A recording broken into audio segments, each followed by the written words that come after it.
Your film is now ready to be shown.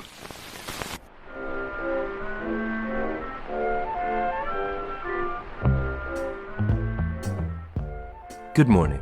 I'm Justin Hendrix, editor of Tech Policy Press, a nonprofit media venture intended to provoke new ideas, debate, and discussion at the intersection of technology and democracy. In October 2023, during the Third Belt and Road Forum in Beijing, China's leader Xi Jinping signaled a shift in focus from more grandiose physical infrastructure projects to small yet smart initiatives. This shift underscores the need to understand China's ambitions to reshape global digital governance, moving away from an open and free internet towards a model rooted in government control and mass surveillance. The advocacy group Article 19 documents this shift in a recent report titled The Digital Silk Road, China and the Rise of Digital Repression in the Indo-Pacific, examining China's influence on digital infrastructure and governance in Cambodia, Malaysia, Nepal, and Thailand.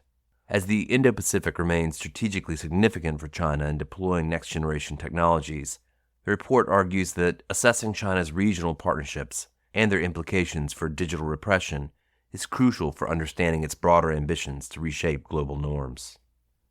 I'm joined today by one of the report's authors from Article 19 and another expert on the region who is studying these issues closely. My name is Kathy Tai. I'm the Deputy Director for Asia and the Pacific team at Center for International Enterprise, CIPE. My work at CIPE is usually about we talk to business associations on how do we promote market economy, market-oriented reforms. But in recent years, Belt and Road Initiative infrastructure and Chinese investment has become a major topic of concern. My name is Michael Castor. I'm the Asia Digital Program Manager with Article 19. And Michael, this conversation was prompted by a report that you helped to author called The Digital Silk Road, China and the Rise of Digital Repression in the Indo-Pacific. That's going to be the topic of our discussion today. Both of you have looked at this question in a couple of different ways. I want to just start by asking the question, what is the Digital Silk Road? Just to contextualize it in the most basic terms. Sure, thanks. And I think it's a really good question because there isn't necessarily a uniform definition. It's an umbrella concept for evolving digital policies and priorities under China's larger Belt and Road Initiative. And so rather than think of the Digital Silk Road as a distinct policy on its own, it's a patchwork of evolving party priorities, investments, and strategies aimed at executing Xi Jinping's ambition for China to become a global technological superpower by developing the technologies and policies to poetically and alarmingly rewire the world and rewrite the rules that govern the digital space.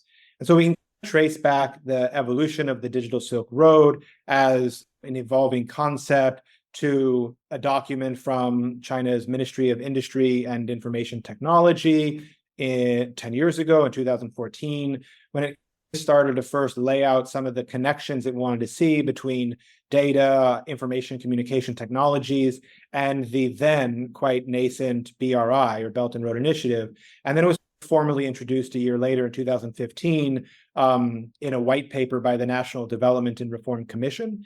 And so initially it was talking about things like rolling out backbone networks, fiber optic, undersea cables, satellite technology exchanges. And it's evolved over time to include a number of other things like AI, emerging technologies, and certainly intersecting with China's ambitions to be a global norms and standards setter. I just want to add very quickly, I think Michael touched on kind of what Digital Silk Road is, and I just want to quickly talk about how Digital Silk Road is being perceived, because there's a huge infrastructure deficit around the world. So in developing countries, they really are excited about what China is promising. So it's really making a splash like everywhere. It's actually quite popular because China can offer affordable telecommunication infrastructure. So that's a hard infrastructure. And usually it's done by Chinese national champions. So that in terms of the ability to provide at an affordable price range, that really is something welcomed by many developing countries. And so that's the hard infrastructure part. And then on the soft infrastructure part, China also is trying to push and promote a digital economy. So China is trying to connect its own domestic digital economy and promote its digital giants, ByteDance, TikTok, the likes of Ali, in terms of cloud computing, in terms of data center, in terms of like how they can better utilize these digital platforms overseas to collect and amass like huge amount of data. So I think when we are looking at the digital Silk Road, there's this hard infrastructure, but then there's also like the soft infrastructure part. So basically, there seem to be two things on offer. One is the infrastructure that regular people recognize as being very valuable to them, the ability to communicate, faster internet, possibly cheaper internet, I assume. And then there's a sort of backbone infrastructure that comes along with that, the sort of fiber optic systems, the 5G systems, much of that sort of harder infrastructure that is the province of telecom firms and in some cases governments. But Michael, in your report, you also chronicle the fact that there's another main sales point here, which is networking authoritarianism. That seems to be one of the main things that's on offer, the ability for governments to control all that internet traffic and be aware of what's passing through the pipes. Yeah, definitely. And I mean, I definitely want to echo too. I think what Kathy said is really an important thing to recognize, both in just acknowledging that it is popular because there is a need for connectivity. There is a need for digital development in many parts of the world. And I think that we have to begin sort of our understanding of the digital Silk Road and the problematization there with that understanding, because we're not going to have good recommendations. We're not going to be able to address where this leads to human rights abuses if we don't acknowledge at the end of the day that people need support with connectivity. And if other actors are not stepping in to support that, then it leaves such a big vacuum open for China to come in and to provide that connectivity support. And really one of the problems why it's so alarming that it is China doing this is because it's not just providing the infrastructure for connectivity.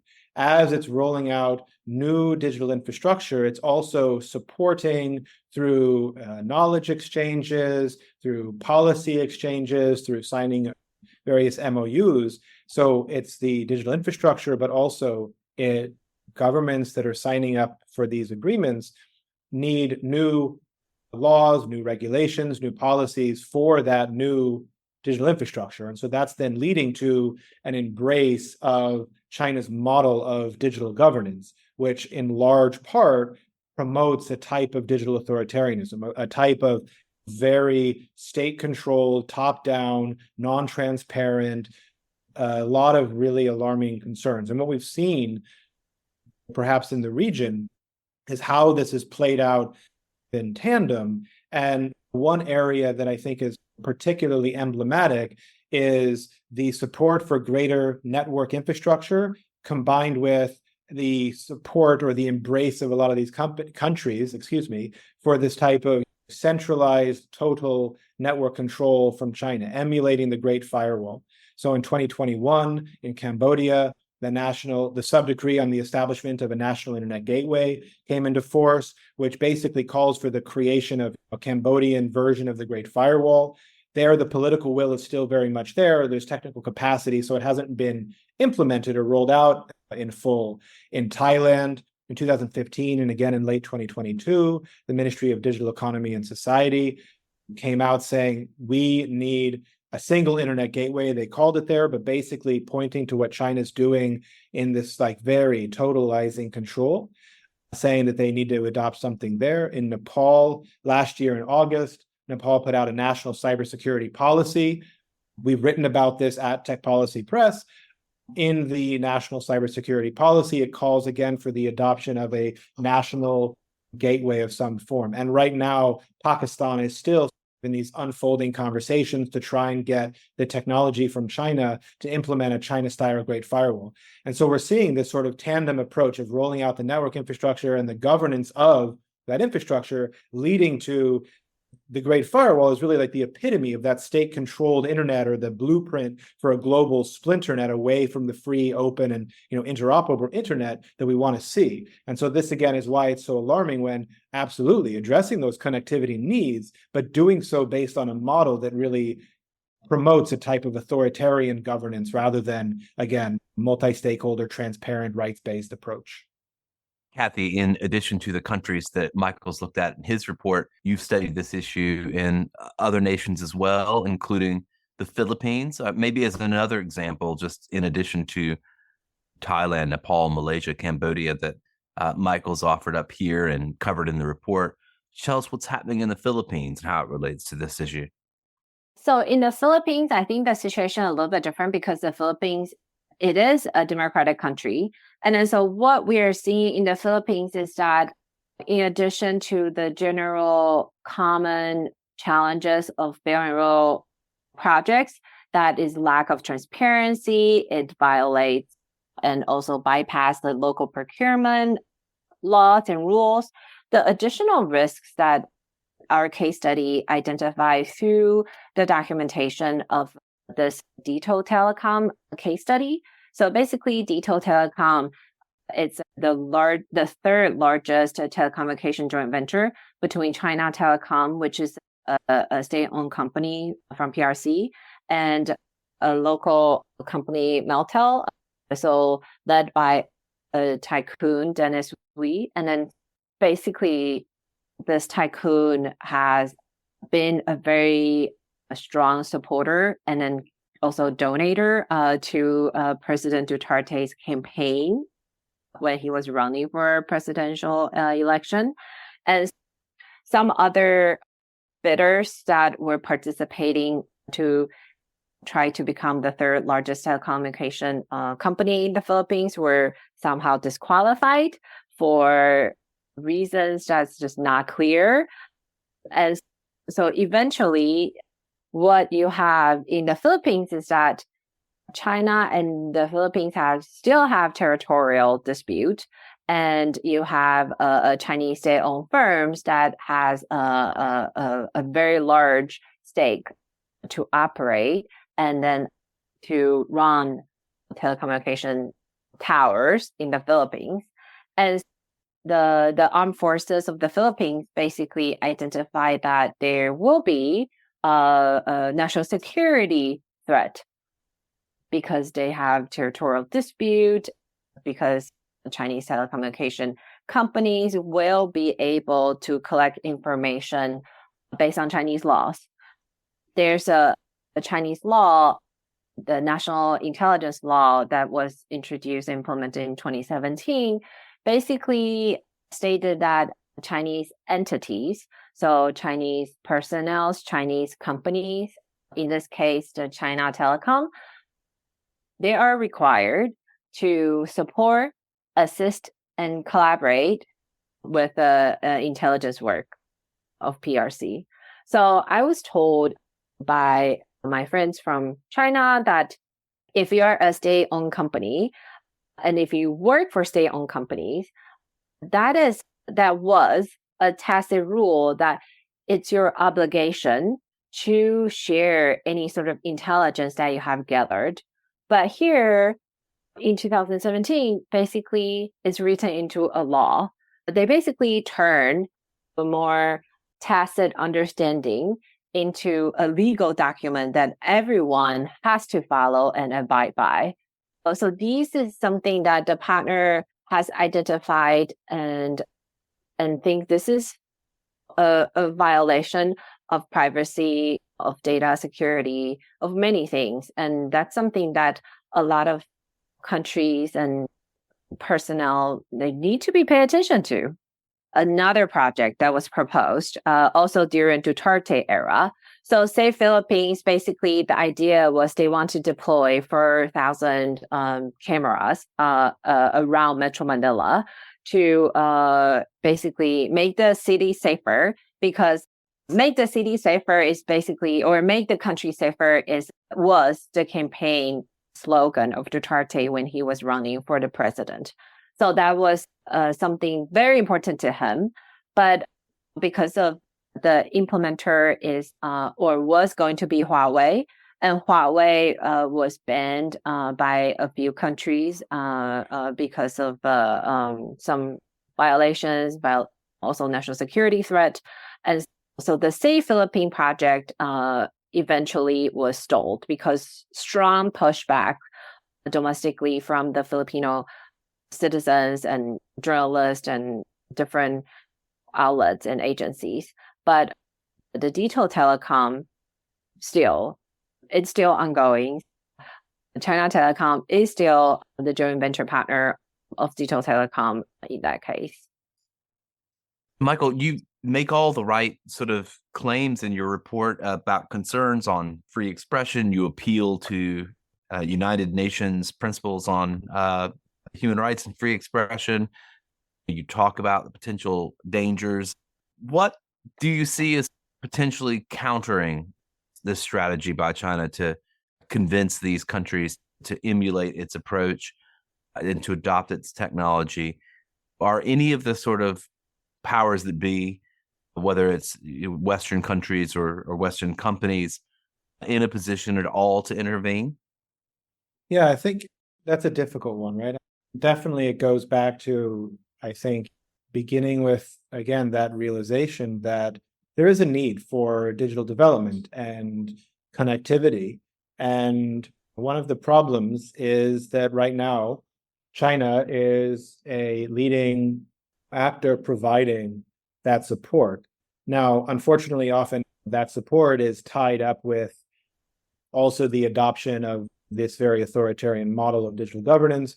Or, for example, like in Nepal, we see a sort of quid pro quo where Nepal will call for various development partners to provide more economic and development support, including for digital infrastructure. And in the case of China, it's calling on China to provide this support. And in exchange, Nepal is adopting China's One China policy and its position on Tibet, which has unfortunately meant that in Nepal, this type of quid pro quo has led to the Nepali government really just increasingly cracking down on and itself perpetuating sort of human rights abuses against against Tibetans in Nepal. And so to counteract some of these types of trends, one thing that we really need to see is just more resources being made available to support connectivity and internet development around the world. And this support should definitely be coming from and being based on human rights principles, internet freedom principles, support from countries that have a rule of law or a democratic tradition that can provide the support needed to develop infrastructure connectivity away from this reliance on China, because then within that vacuum, China comes in and pushes its own agenda as well. Also, I think we really need to see more governments, more tech companies in particular, moving away from this, I think, counterproductive narrative that sort of says, if not us, then China. And so there's also a number of these cases where we find governments or tech companies from democratic or rule of law respecting countries saying, yes, these governments might be building a repressive digital apparatus ecosystems infrastructure and will provide them the tools and technology that they need to develop. It's better that it's us than Huawei or ZTE or something. So in the Cambodia case, for example, I remember in Cambodia a few years ago, I was speaking with someone, a senior official at an embassy from, let's say, the democratic like-minded countries, who was almost promoting the fact that they had been promoting a company from their country to help Cambodia with the development of the national internet gateway, saying, at least it's us and not China doing that. But again, historically, we just remember what was the origin of the Great Firewall in China. Before China became the sort of technological powerhouse that it is today, it relied heavily on a foreign company, Cisco, to build out its Great Firewall.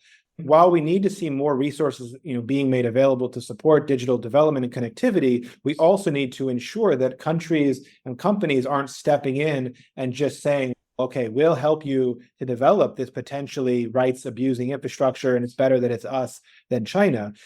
It really then pulls back to then these issues that companies have responsibilities under the UN guiding principles on business and human rights. Countries have obligations under international human rights principles. We need to see adherence to this, and we need to push for more transparency, certainly human rights impact assessments, due diligence, greater transparency at every step of the process, which is both for the countries or companies that are stepping in to help with these things, but also ensuring that civil society, independent journalists, experts in the tech sector, academia, and others in these countries are able themselves to do the research, do the investigation, do the documentation with any partnership that's being rolled out to ensure that they are all compliant and ultimately in their best interest. So again, human rights principles, more resources, greater transparency. Top line, I think these are some of the things. Better, easier said than done, of course, but I think we need to keep these in mind as we look for solutions. So if I may add on top of that, I think Michael really touched on something that's really important. When we talk to partner countries in developing world, and then our question is, aren't you scared that China has amassed all these data? And then the response that we got was, people are worried about if they have the next meal on the table. So how much does data worth to them? That's maybe the 10th, 20th, even for intellectuals, right? And then for everyday citizens, they might not even think about it because that's not really their priority. So how can we better communicate about data, right? About China's use of digital companies, very large national champions in developing countries? I think we really are having difficulty, and then that's a really big challenge for us to make people care. And the second thing I do want to mention is I found it interesting that a lot of times people take whatever China offers without asking, why is China offering us? And so I think there's also a little bit gap in terms of understanding the intentions from the PRC side. So does China offering cheaper and more affordable infrastructure because they want to offload the industrial capacity? Or do they want to do that because they are trying to explore the governance model? Or maybe both. So I think just asking why China is offering this and then better understand the dynamic of it would also be really helpful to try to mitigate some of the potential risks that some of the digital Silk Road infrastructure projects that brought. Last is that there are some newer and more recent laws from China that have extraterritorial reach.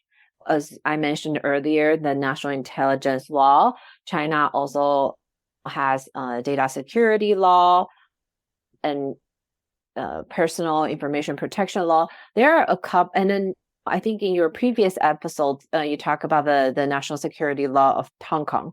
I think more and more regulations coming out of PRC in Hong Kong that have extraterritorial reach. And when it comes to data, when it comes to privacy, even if you are outside of China, your rights might still be violated.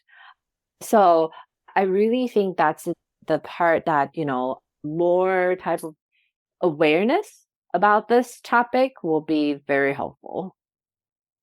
Maybe I'll ask you both, is there a country that you've studied that you think does demonstrate the sort of effort among civil society groups, media, other types of entities that need to come together to help to scrutinize these deals, help to scrutinize these laws, and perhaps advocate in favor of alternatives?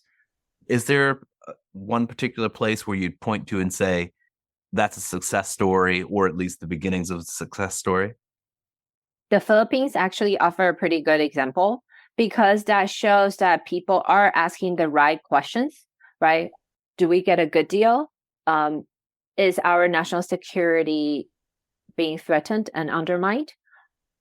Is our privacy being protected? So I think they're asking the right questions. And we've seen similar kind of dynamic being played out in like Indonesia, in Malaysia. They are debating if they should go with Western carriers or Chinese carriers.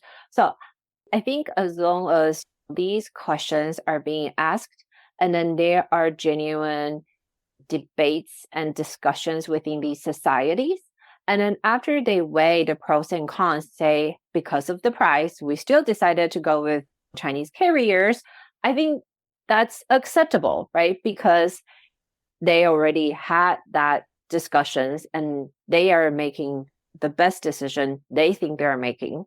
But I think in a lot of countries, what we are not seeing is we don't see that sort of discussions and debates. But I think another thing is this also has high correlation to how open the society is, how democratic the country is, to allow these sort of debates and different opinions to really take place. Building on that, it's back to that emphasis on transparency and access to information and the ability to make informed decisions, right, after weighing the impact. Human rights due diligence is really important at every stage, right? And transparency by design to ensure that, again, if a possible partnership with a Chinese telco or other, say, digital infrastructure provider is being discussed, that you have all the information necessary to make an assessment of that. And that includes and is often the case, these are companies that are coming in that are presenting themselves as independent of the state or independent of the Communist Party, as authentic private economy, private companies. In China, over the last several decades, there's been a variety of laws from 1993's company law up to most recently a directive from the council on strengthening the united front work in the private economy. And the united front work is like China's influence and manipulation sort of efforts. But what we see from this is, again, like a role for the private sector, particularly in these strategic industries like tech and along the Belt and Road Initiative countries, is to, and this is directly from in the party's own words, quote, unswervingly serve the party and to promote positive influence, positive image of China. And so we also find that you have to peel back the various layers of the onion sometimes to reveal where the party influences, controlling, influencing, manipulating what these erstwhile sort of private actors are engaging in. So it's not often that it's a public-private partnership with a Chinese company coming in, signing an agreement, say, with the government of Malaysia or Philippines or Indonesia or whatever. But there's really a lot more layers there that need to be unpacked and need to be understood, how they operate in terms of pushing influence, pushing agendas, and so forth. So I think that's definitely one element that needs to be supported and worked on a lot more. The U.S. recently put out its Indo-Pacific strategy, and it calls for things like deepening treaty alliances with Australia, Japan, Korea, the Philippines is in there as well, but also strengthening new relationships with Indonesia. And Vietnam is a tricky one, of course, because the U.S. is increasingly embraced or signed strategic partnerships with Vietnam as a bulwark against China's rise, when, in fact, Vietnam is very much so a digital dictatorship in and of itself. And that's a whole other conversation for another episode, right? But it's this embrace of Vietnam because it's better Vietnam than China, right? So it's not ensuring that there's uniformity to how these principles are being adopted and pursued. But there is mention of Taiwan in the Indo-Pacific strategy. And I do think, back to your question, that, and Kathy may have many other comments here because Kathy, I know, is from Taiwan, but Taiwan, I think, does offer a number of really good examples, particularly in one thing I left out earlier that we need to keep in mind is multi-stakeholderism, right? The approach to all of this digital governance conversation needs to be based on multi-stakeholderism. And I think one thing that Taiwan as a better practice can offer is the vibrancy of its civic tech community and how you have civil society from legal aid practitioners, journalists, technologists, engineers, parliamentarians, and so forth, engaging in this sort of process of pushing transparency, pushing multi-stakeholder approach to infrastructure, governance, connectivity, all of these things that I think are really important. And I think Taiwan has a lot of obviously very advanced technologies, and the role that Taiwan can play in all of this, I think, really is valuable to explore further. And so I think there's definitely a lot of good practices that could be learned from, and greater integration, certainly, of Taiwan's civic tech community with civil society and the rest of the region who are grappling with some of these same issues. Can I just add something on the multi-stakeholder approach? I think this is a really important point. I remember 4 or 5 years ago when I went to the United Nations Internet Governance Forum. So it's supposed to multi-stake approach, right? And then when you look at like civil society groups and representation from Russia and China, in my opinion, it really was absent because really a genuine civil society group from China will not be able to attend. I think that also shows how important a genuine multi-stakeholder approach should be, but in practice, it's also not happening in a lot of other countries. Could I maybe ask the two of you to comment about the UN and its role in this? Michael, in your report, you do talk about some of the same things that Kathy just brought up, the need to ensure interoperability, multi-stakeholderism over multilateralism, and China's approach to digital sovereignty. You also appeal, of course, to various UN documents. You talk about the idea that the UN, governments, and the Freedom Online Coalition need to work together.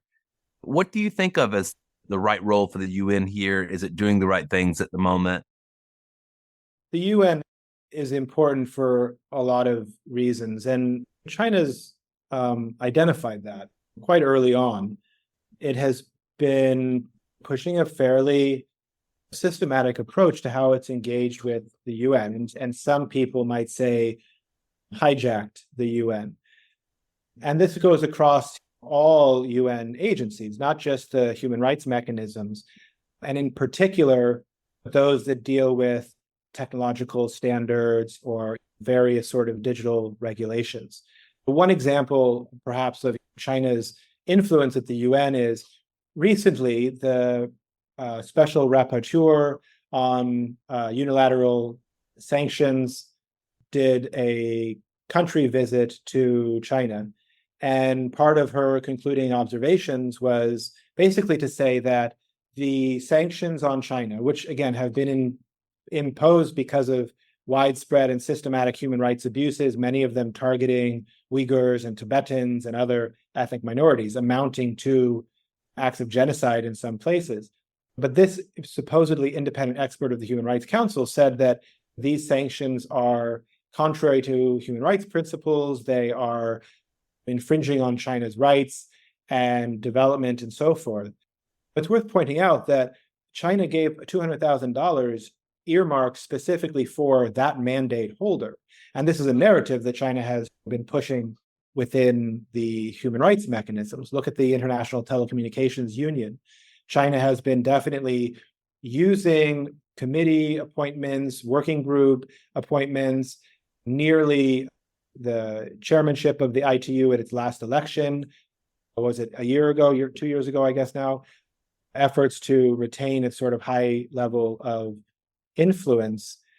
This is significant because these are institutions that are having conversations at the global level about norms, human rights norms, or technical and digital norms. China's been active, very active at the ITU on certain artificial intelligence or facial recognition norms. Right now, at the UN General Assembly, as we are speaking, member states are negotiating a draft from China on a resolution on AI.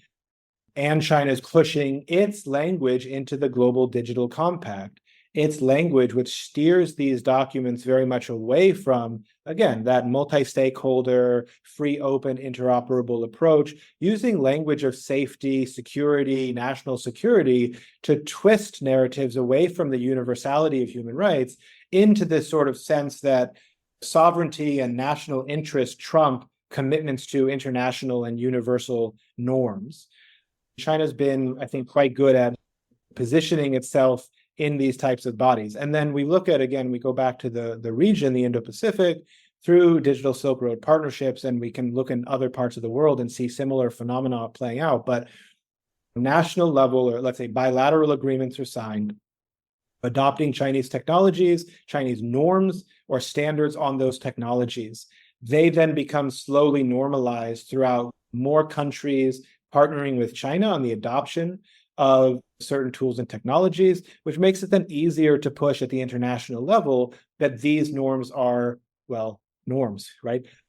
And so I think this is really alarming. And this is why I think we need to approach, what China is doing at the regional level and at the interregional level through its sort of digital Silk Road partnerships, very much also as part of its efforts at international norm setting, whether it's through standards development organizations like the IETF or IEEE or the ITU, or obviously from a human rights perspective, from the Human Rights Council, and so on and so forth.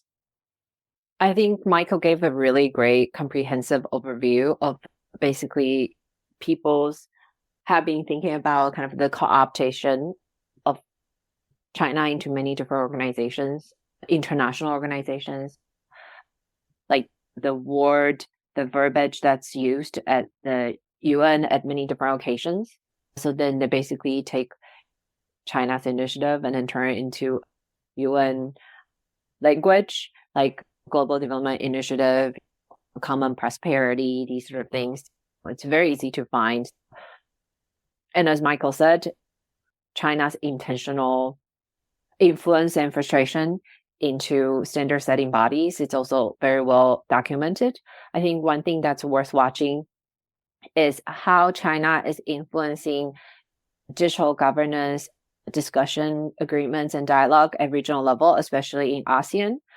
This year, ASEAN is doing this DEFA, the Digital Economy Framework Agreement. So it's the first regional bloc dialogue on digital governance. And so how China influences it or not, I think it's definitely watching. I hadn't actually been thinking about this for a while until just last week it popped back into my mind. But a few years ago, around 2020, 2021, when Secretariat actually had announced plans to partner with Tencent to manage all of its video conferencing.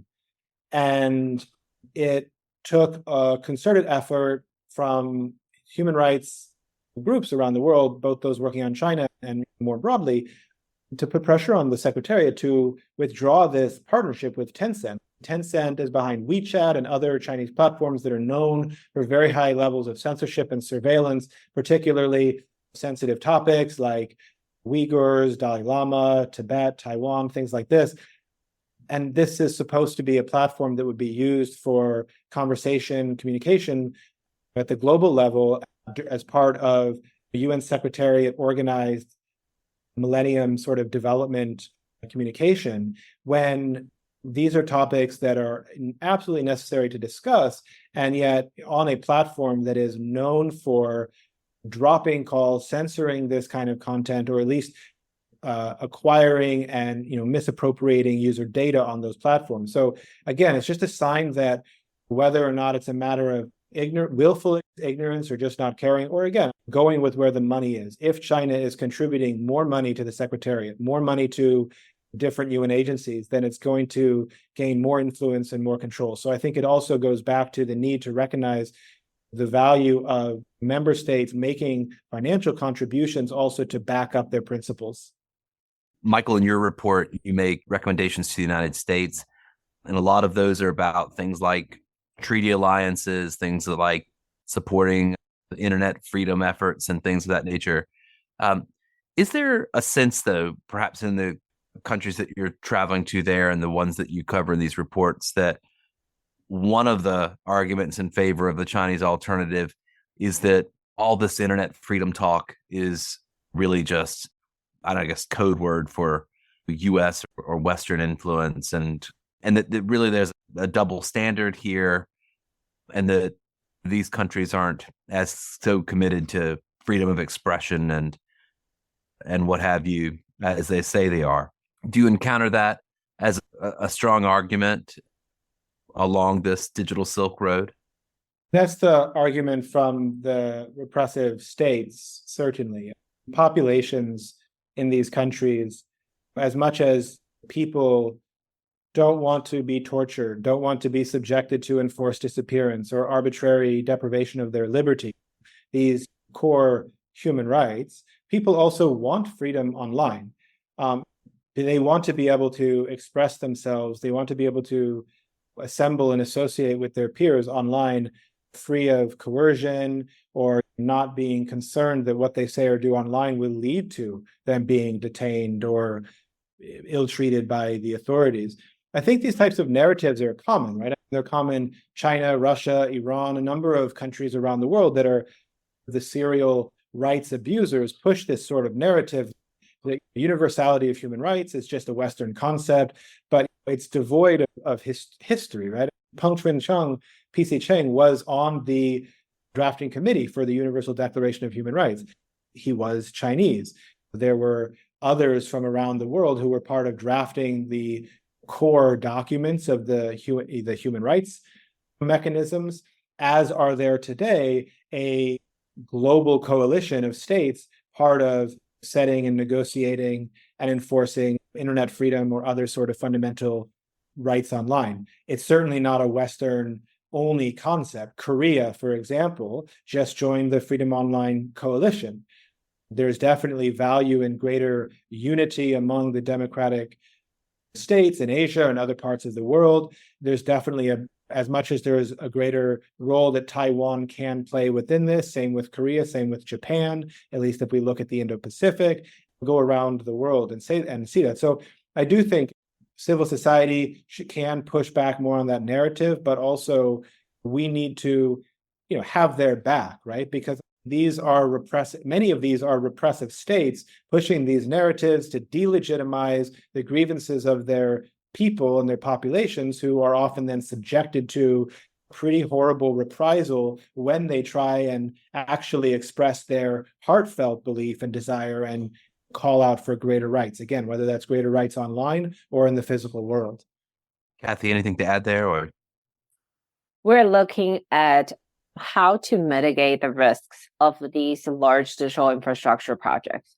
So one thing that we're trying to do more is to show that there are alternatives. Because one thing we often get is that there's nothing but Chinese telecom infrastructure is affordable. And I think that's something the US, the Japanese, the Korean companies are realizing. One thing that we are noticing is that there are more kind of joint collaboration between some Asian telecommunication firms and US firms and some other European firms. And then to show that there are alternatives to Chinese investments that are providing higher level of transparency and that are bringing more benefits to local communities. And so for us, it's about mitigating the risk, but also trying to make most of some of these infrastructures that are bridging kind of digital divide or increasing internet connectivity. I should ask you both if there's some moment in time that, or some event that you're watching very closely that's going to happen in the near term that will signal for you some direction on these matters, something that you think is crucial that's coming up in the next few months. I mean, there's sort of maybe two things that are, related. In theory, Hong Kong this year is supposed to put forward a cybersecurity law. I think it's going to be important to see what happens there, just because it's part of the alarming deterioration in internet freedom in Hong Kong, which we've talked about before, but also because I think we can get another view into this particular piece of digital governance that is really, I think, one of the prevailing trends where China has had a great deal of influence around the region, at least, if not around the world. Even in countries that are supposedly more closely aligned, let's say, with the US to all China's rights, like Vietnam, their Vietnam cybersecurity law, a number of articles very closely resembled China's. We see close collaboration and learning in Cambodia, in Malaysia, a couple of years ago at the International Telecommunications Union Plenipotentiary. Malaysia and China signed an MOU on cooperation on cybersecurity. And then just earlier this year, Malaysia pushed out a cybersecurity law, which has a number of problematic provisions. So I think cybersecurity is one area where in China's policies and priorities, we've seen over the last few years, in its own words, it's pushed this is an area that it wants to accelerate its partnerships and influence. And I think we will need to follow this sort of as a thematic area. Article 19 is launching some new activities directly monitoring and hoping to build capacity among civil society in the region around sort of China's influence over cybersecurity norms that we're looking forward to.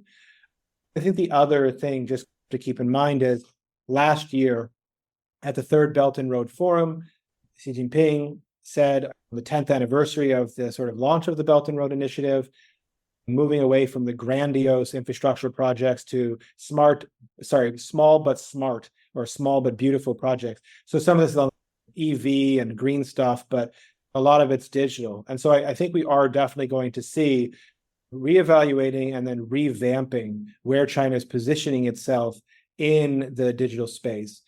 Cybersecurity norms, certainly one. Artificial intelligence, definitely one. And I think there's a few others really worth continuing to follow and learning from what's happening in the Indo-Pacific, in partnerships closest to China, where a lot of its piloting projects and policies are rolled out, and then to learn from that to have a better sense of what some of these things are going to mean, perhaps more at the global level. So what I will be watching is a lot of countries started to pay attention to economic security issues. So economic security is actually quite big in Japan. And then so on critical infrastructure, including telecommunication, national grid, these sort of basic infrastructure. And of course, Japan doesn't want to rely on a single country over these issues, and then it's being very proactive in doing this. And so I would be curious to see how in other Indo-Pacific Asian countries, even Europe, approach this economic security issues, especially, when it comes to critical infrastructure. And as Michael said, the newer, more evolved version of the BRI is smaller yet beautiful. And digital space is definitely something that China is going to put a lot of effort into. So how developing countries trying to manage and the divestment of the TikTok issue. So these are like very large Chinese tech companies that are very present in a lot of different economies. So I think this will be the area that we pay more attention to. A great deal more to research and investigate as those events unfold in the next few months. I appreciate the two of you telling me about these things and taking us on a tour of the developments across these various countries across Asia. Thank you. Thank you. Thank you very much.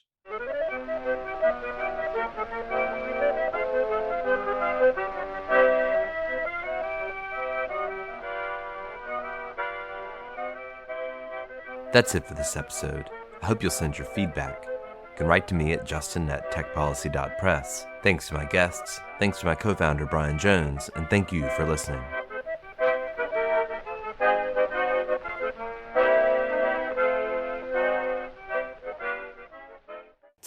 Policy Press.